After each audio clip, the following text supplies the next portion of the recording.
Махамбет Өтемісов атындағы Батыс Қазақстан университетінде дәстүрге айналған денсаулық спартакиадасы өтті. Салауатты өмір салтын насихаттауға бағытталған. Бұл спорттық додаға білім ордасының профессор, оқытушылар құрамы мен қызметкерлері белсенді қатысты. Спартакиада 9 спорт түрі бойынша ұйымдастырылды. Биылғы жарыстың өту форматы өзгеріп, ұлттық ойындарға көңіл бөлінді. Сонымен қатар биыл әр командаға 2 дене шынықтыру маманы қосылды. Олар жарыс барысында қатысушылардың физикалық дайындығын қадағалап, дұрыс жаттығу жасауына бағыт-бағдар берді. Мамандардың кәсіби қолдауы спортшылардың мүмкіндігін арттырып, командалардың жоғары нәтиже көрсетуіне оң ықпал етті. Бізге бұл нақты спорт саласындағы шынайы бәсекелестік, шын мықтыны мықты деп мойындау басты мақсат болып табылады.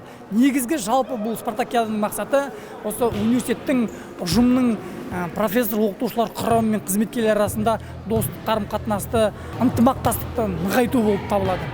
Ең бастысы мықты деген команда жеңіске жетсін, ұжымның ауызбіршілігі арта берсін. Профессор, оқытушылар құрамы осы студенттеріміз демалыс кезінде оларға да бір серпіліс беру, оларға да бір оқудан, білімнен, ғылымнан кішкене болса да салауатты өмір салтына бой түзеп, перезагрузка дейді ғой, қайта күш жинап, екінші оқу жылына жаңа серпіліспен, жаңа күш-қуатпен дайындалу болып табылады. Бір аптаға созылған жарыс барысында қатысушылар шағын футбол, волейбол, арқан тарту, үстел теннисі секілді командалық және жеке спорт түрлерінен бақ сынады. Сондай-ақ зейін мен логикалық ойлау қабілетін талап ететін шахмат пен дойбы, шаңғы эстафетасы да және дартс сайыстары өтті. Ал садақ ату жарысы үшін қатысушылар Нұрер орталығына арнайы барып өз шеберліктерін сынады. Мұндай спорттық іс-шаралар ұжымдық бірлікті нығайтып қана қоймай, қызметкерлердің денсаулығын жақсартуға, белсенді өмір салтын қалыптастыруға үлкен септігін тигізетіні сөзсіз. Бәсекенің қорытындысы бойынша 3-ші орын әкімшілік құрамасына бұйырса, 2-ші орында физика-математика факультетінің командасы иеленді. Шаруашылық бөлімі 2-ші жыл қатарынан бас жүлдені жеңіп алды.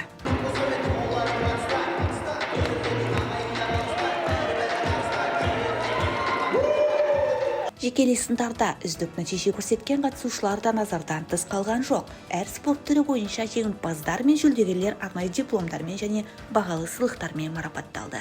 Бізде биыл 68-ші рет өтіп жатқан спартакиадалық шаралар жылда атап өтілуде.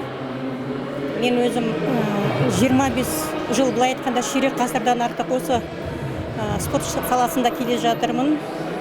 Негізгі волейбол ойыннан менің факультеттің физика-математика кафедрасы. Бұл шара ары қарай жалғасын таба береді деп ойлаймын. Алдағы уақытта жас оқытушыларға тек қана жақсылық тілеймін. Айта кетейік, биылғы спартакиада 68-ші рет ұйымдастырылып отыр. Қатысушылардың айтуынша, спорттық дода жоғары деңгейде өтіп ерекше әсер сыйлаған. Ал ұйымдастырушылар алдағы уақытта да бұл дәстүрлі спартакиаданы жалғастырып, жыл сайын өткізуді жоспарлап отыр.